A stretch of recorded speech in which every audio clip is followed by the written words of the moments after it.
8 তারিখে অনুষ্ঠিতব্য যেই 46তম বিসিএস এর রিটেন পরীক্ষার ডেট ছিল সেটা স্থগিত করা হয়েছে। আমরা গত 5 ঘন্টা সরকারের বিভিন্ন পর্যায়ে এবং পিএসসির চেয়ারম্যান সহ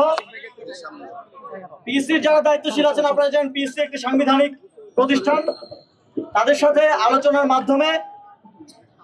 এখানে অনশনরত এবং আন্দোলনরত পরীক্ষার্থীদের যে প্রথম এবং প্রধান দাবি 8 তারিখের পরীক্ষা পেছানোর এবং 8 তারিখের পরীক্ষা স্থগিত করার, সেটা পিএসসির সদস্যরাই তো ঘোষণা করে গিয়েছেন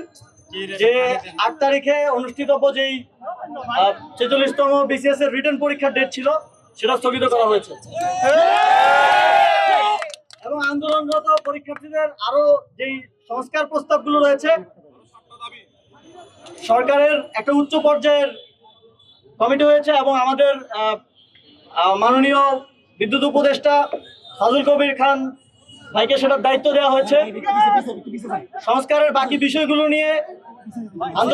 আন্দোলনরত শিক্ষার্থীদের প্রতিনিধিরা, যেহেতু দ্বিতীয় একটি পিএসসি করার বিষয়ে প্রাথমিক আলোচনা হয়েছে,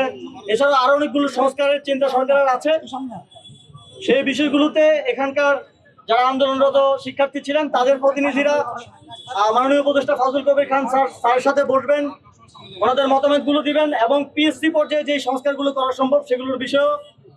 পিএসসির যারা দায়িত্বশীল আছেন ওনাদের সাথে বসে আন্দোলনরত শিক্ষার্থীরা আলোচনার মাধ্যমে পিএসসির একটা দীর্ঘমেয়াদী সংস্কারের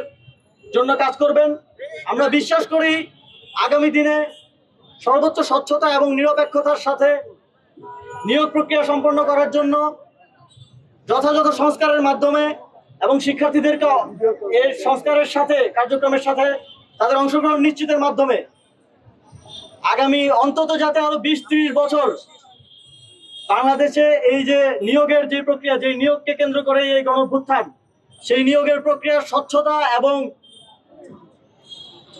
নিরপেক্ষভাবে নিশ্চিত করা যাবে, সেক্ষেত্রে আপনাদের সকলের সহযোগিতা এবং সমর্থন প্রত্যাশা করছি। ধন্যবাদ।